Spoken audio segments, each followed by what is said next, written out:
एक बार की बात है, शहर से कुछ दूर एक छोटा सा गांव बसा था। उस गांव में रहने वाले लोगों की सबसे बड़ी समस्या थी पानी की। उस गांव में आसपास ना कोई कुआं था और ना ही कोई तालाब, जिससे उस गांव में रहने वाले किसानों को हमेशा बारिश के पानी पर निर्भर रहना पड़ता था। जब वर्षा होती थी तो किसानों की खेती की सिंचाई होती थी। इस गांव में एक कन्हैया नाम का किसान रहता था। उसके घर में उसकी पत्नी और 2 बच्चे रहते थे। कन्हैया बहुत मेहनती था।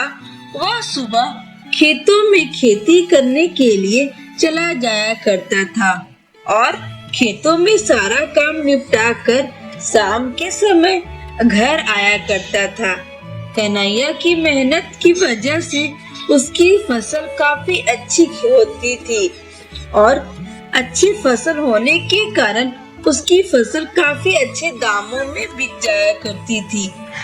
सुमन, मैं खेतों में जा रहा हूँ, वहीं पर खाना खा लूँगा, तुम मेरा खाना बांध दो।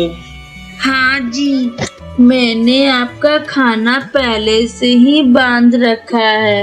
यह लीजिए अपना खाना, और शाम को आते वक्त तेली की दुकान से थोड़ा राशन लेते आना।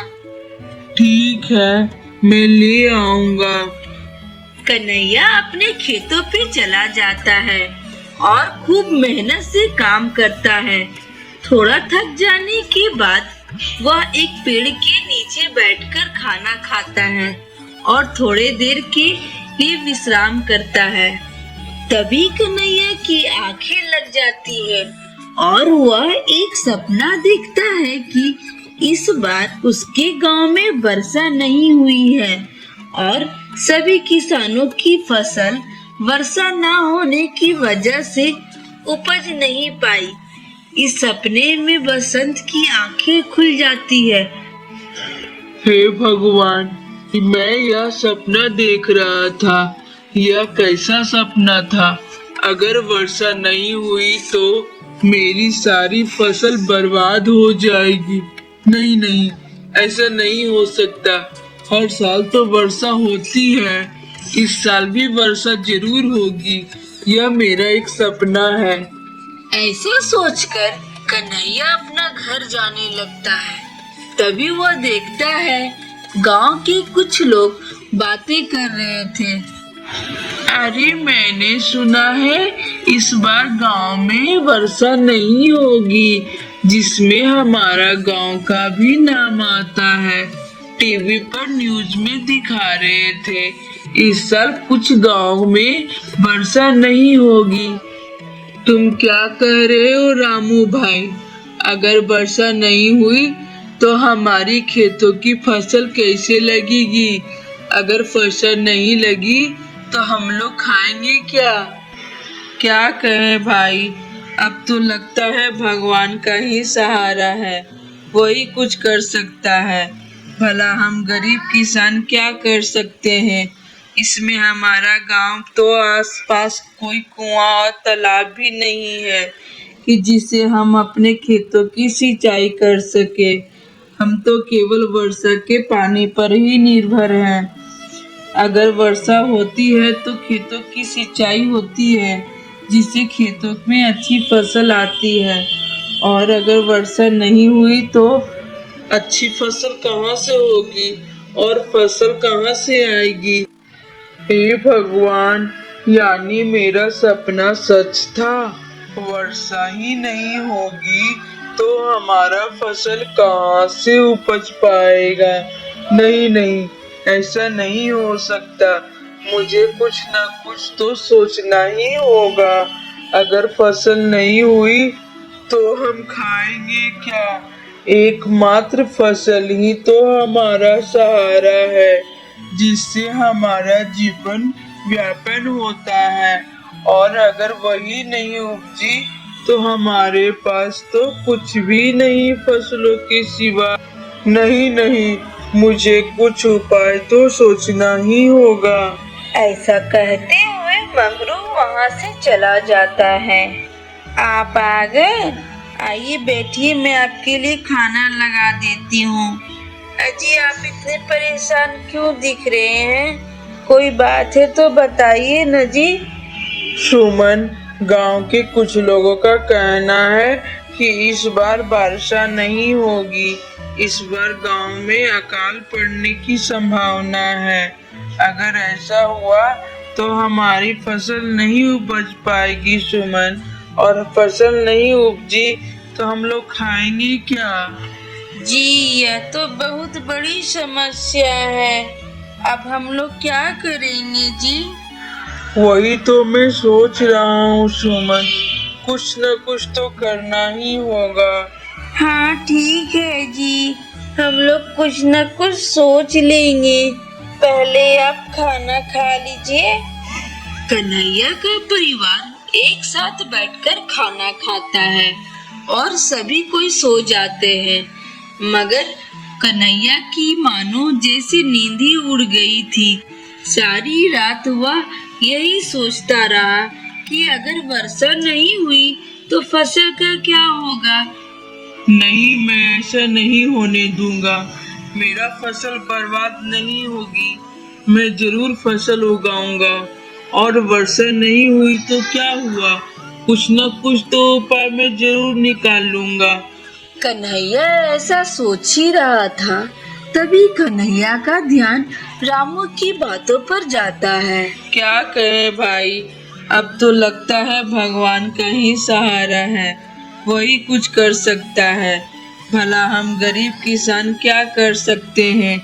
इसमें हमारा गांव तो आसपास कोई कुआं और तालाब भी नहीं है कि जिसे हम अपने खेतों की सिंचाई कर सके। कन्हैया को यह उपाय सूझता है। हाँ, यह सही रहेगा। मुझे गांव के कुछ और लोगों की सहायता चाहिए होगी। अगर वह मेरी मदद करेंगे तो यह काम जरूर सफल रहेगा। सबसे पहले मुझे गांव के सरपंच जी से बात करनी होगी।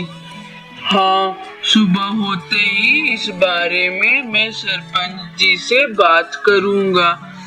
सुबह होते ही सबसे पहले कन्हैया गांव के कुछ लोगों के पास जाता है।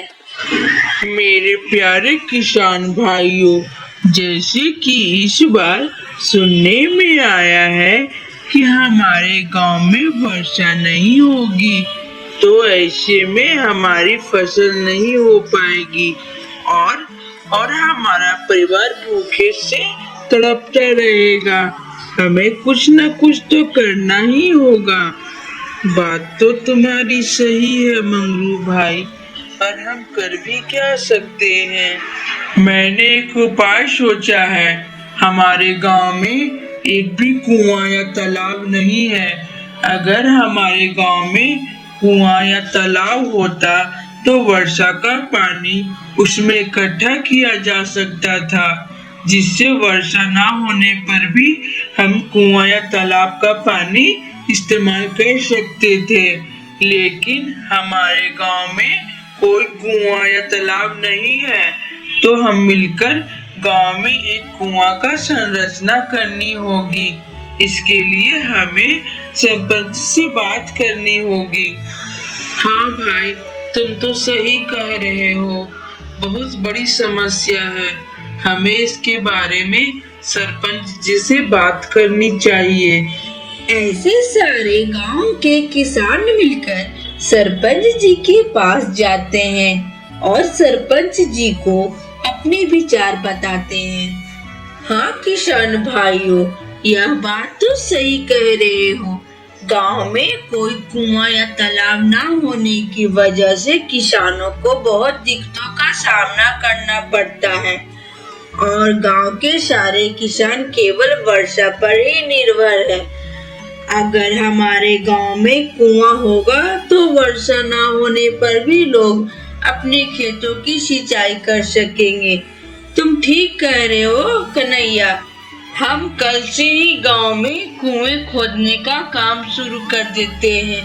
तुम सारे लोग को मिलकर गांव में कुआं खोदना होगा और जमीन की चिंता मत करो। मेरे घर के पीछे जो जमीन है उसी में आप लोग कुएं मिलकर खोदो। किसान इस पर सहमति जताते हैं और अगले दिन ही गांव में एक कुएं खोदने का काम चालू हो जाता है। कुछ ही दिन में कुआं खुद जाते हैं। बहुत गहराई तक कुआं खोदते के बाद कुएं में पानी नजर आ जाता है। पानी को देखकर लोगों को जान में जान आ गई और वह बहुत खुश हो जाते हैं। सभी किसान यह बात गांव में सरपंच जी को बताते हैं। सरपंच जी इस बात से बहुत ज्यादा खुश हुए। वाह मेरे किसान भाइयों, तुमने तो कमाल ही कर दिया। आखिर तुमने गांव में कुआं खोद ही लिया। अब तुम सारे किसान मिलकर बारी बारी से कुएं में अपनी खेती की सिंचाई कर लेना। इससे फसल में अच्छी सिंचाई हो जाएगी और कुआं पास में होने की वजह से पीने का पानी भी लोग यहीं से भर लिया करेंगे। इस तरह से इस बार मणिपुर गांव में वर्षा नहीं हुई, लेकिन वर्षा न होने के बावजूद भी गांव के किसानों को ज्यादा फर्क नहीं पड़ा, क्योंकि अब गांव के किसान बारी बारी से कुएं के पानी से अपनी खेती की सिंचाई कर लिया करते थे। थोड़ी ही दिनों में गांव के किसान की अच्छी फसल उपज जाती है। कुआं पास होने की वजह से अब गांव की सारी महिला पास वाले कुएं से ही पानी भर कर ले जाया करती थी। इस तरह से मणिपुर गांव में फिर से खुशियों ने